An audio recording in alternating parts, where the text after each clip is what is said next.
Tenue de réunion publique. Parole à Clarisse Delalonde, syndicaliste du secteur de l'énergie.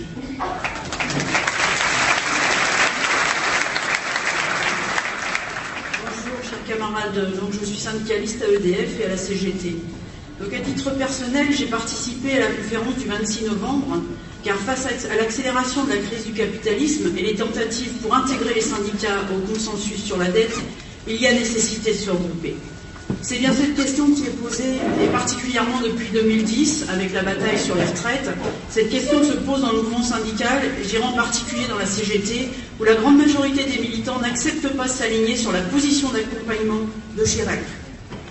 L'expérience de 2010 a modifié les choses, et c'est ce que j'ai retrouvé dans la conférence du 26. Cette volonté de tous les militants présents, la volonté aussi des 2000 signataires de l'appel du 2 juillet, de se battre, quelle que soit leur appartenance syndicale, pour que leur organisation syndicale reste indépendante.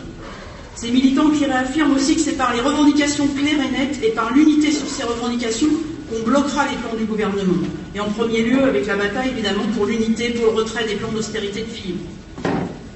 Mais quand on lit le dernier communiqué de l'intersyndicale CFDT, CGT, Solidaire, UNSA, et je vais citer un petit morceau, enfin le titre, il s'agit donc de dénoncer les plans d'austérité injustes, dangereux et inefficaces pour réduire la dette. Bon, ben là, on a quand même de quoi s'interroger.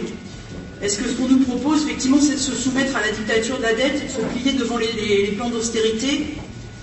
Alors concrètement, à EDF, la dictature de la dette et la dictature de l'Union européenne, ben c'est très concret. Depuis 2000, c'est d'abord des coûts portés au statut du personnel, statut indissociable du service public nationalisé, et c'est en premier lieu les coûts portés à notre régime spécial de retraite.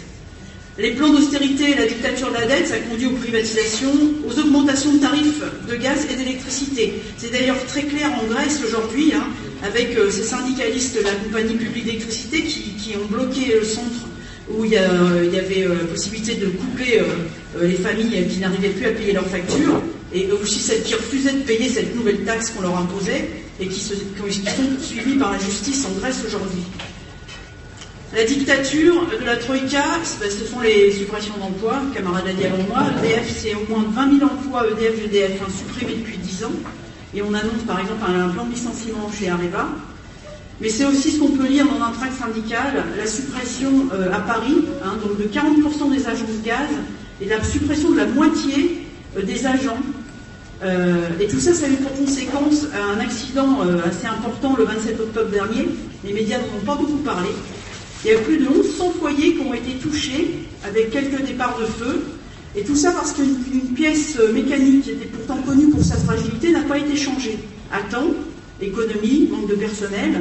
Bon, et du coup, il y a eu des surpressions très importantes sur le réseau de gaz, donc c'est quand même très, très grave. Donc les privatisations et le démantèlement d'EDF, ça a aussi un corollaire, c'est l'accélération du processus de la désindustrialisation, avec un défaut majeur, la marche à la décroissance.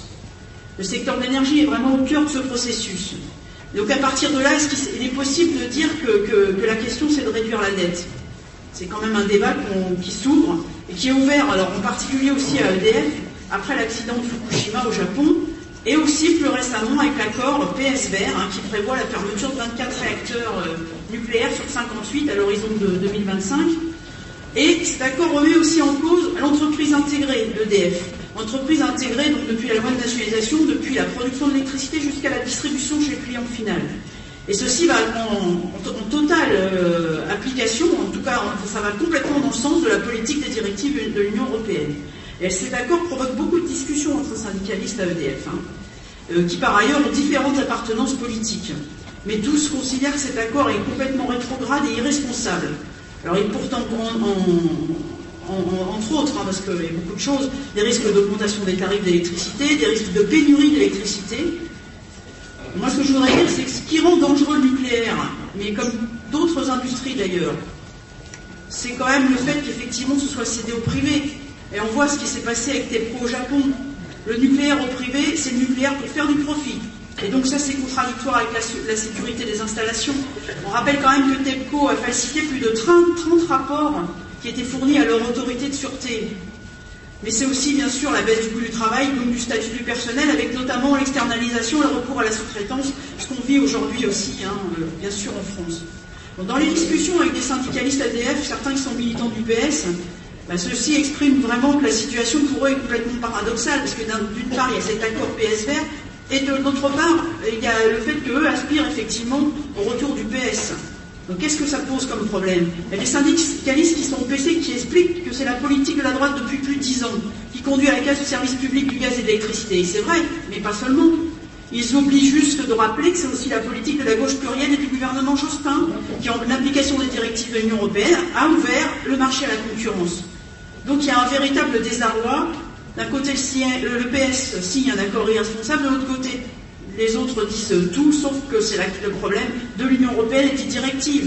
Alors, est-ce qu'il ne faut pas être plus clair que ça? Une grande majorité des collègues vont entendre que le PS dise effectivement que la solution, c'est le retour au monopole public et c'est la renationalisation.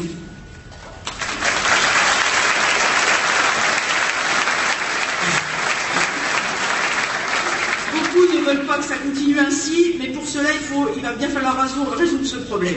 Nous savons bien en tant qu'agent EDF que la question centrale, c'est vraiment la rupture avec l'Union européenne. En 2000, on nous a fait le coup de la transposition de gauche. C'était la loi de transposition de la première directive européenne sur le marché de l'électricité. On voit où on en est aujourd'hui.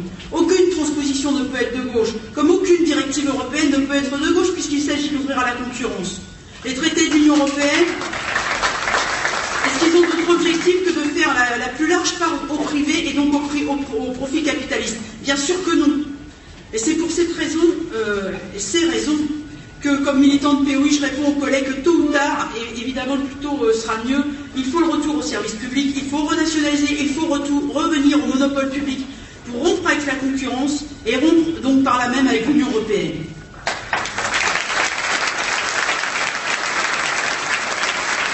Je rappelle rapidement que l'appel du POI de mars dernier avait eu un très bon accueil partout là où on a proposé à la signature.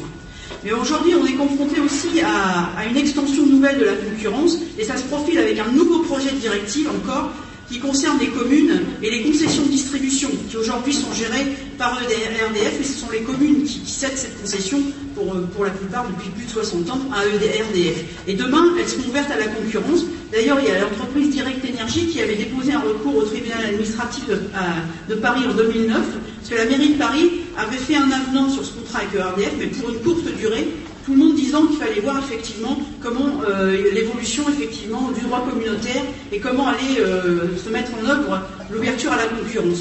Il y a aussi la loi NOM. Aujourd'hui, c'est l'anniversaire. Ça a été voté le 7 décembre 2010, sinistre anniversaire, qui a permis de faire un cadeau de 25% de la production d'électricité nucléaire dite historique, en fait nationalisée, au privé. Donc cette loi démontre bien que la politique de l'Union européenne, c'est la destruction du service public et d'aller jusqu'au bout, jusqu'à la privatisation. Et donc il s'agit aussi de faire payer les usagers, parce que dans cette loi, il a été aussi institué la possibilité de nouvelles taxes, dont une taxe qui est adossée à la consommation finale d'électricité et qui est levée par les communes. Alors il y a un journal, La République des Pyrénées, qui explique, c'était le 15 octobre dernier, que pour le département des Pyrénées-Atlantiques, ça fera 90 € de plus par foyer pour les communes qui sont gérées par le syndicat d'électrification du département. Donc je crois qu'il faut être clair, le retour au monopole, la renationalisation, le retour à l'entreprise publique intégrée, ça c'est aussi la seule alternative contre ces offensives. Et pour dire clairement non, effectivement, la politique de l'Union européenne. C'est la même chose avec la dette. Bon, c'est la dictature de l'Union européenne, du FMI, pour toujours donner plus aux banques, d'autres l'ont dit avant moi. Et je pense que c'est vraiment très important que pour contrer cette dictature, on décide effectivement de réaliser l'unité pour le retrait des plans d'austérité de Fillon. C'est ce que la conférence du 26 novembre a affirmé. Et moi, ce que je considère, c'est qu'effectivement, ça permet d'ouvrir la voie vers la reconquête de tous les services publics, de tous nos droits, de la renationalisation, le retour au monopole, etc. Bon, comme CGTiste, ce que je dis est partagé par beaucoup, par une immense majorité. D'ailleurs, quand Chérec dit que depuis 2003, la CFDT n'a eu de cesse de réduire la dette et qu'il faut aujourd'hui un sommet social pour, en commun avec les patrons et le gouvernement, proposer d'autres solutions pour réduire la dette, il ne dit pas autre chose évidemment que le consensus, et c'est en totale contradiction avec ce que pensent des milliers de syndicalistes. De nombreux syndicalistes de la CGT, mais aussi de la CFDT, s'interrogent sur ces communiqués d'intersyndicales qui s'alignent effectivement sur les positions d'accompagnement. Donc la question de la dépendance des syndicats, c'est une question importante, et ça passe effectivement par la question de l'unité sur des revendications claires et nettes. Bien sûr, avec la rupture, donc avec cette intégration du corporatisme à la Chirac, je dirais, cette rupture passe évidemment par le rejet de tout socle commun ou tout accord possible, tout consensus avec le gouvernement, la Troïka. L'unité pour les revendications claires, oui, c'est possible. Juste pour rappeler qu'en avril dernier, c'est ce qui s'est passé. Il y avait un projet pour casser notre tarif agent. C'est le fait qu'en tant qu'agent EDF-GDF, on bénéficie effectivement de tarifs sur l'électricité et le gaz assez bas. Toutes les fédérations syndicales ont appelé dans l'unité sur la revendication claire de retrait de ce projet. Elles ont appelé à la grève.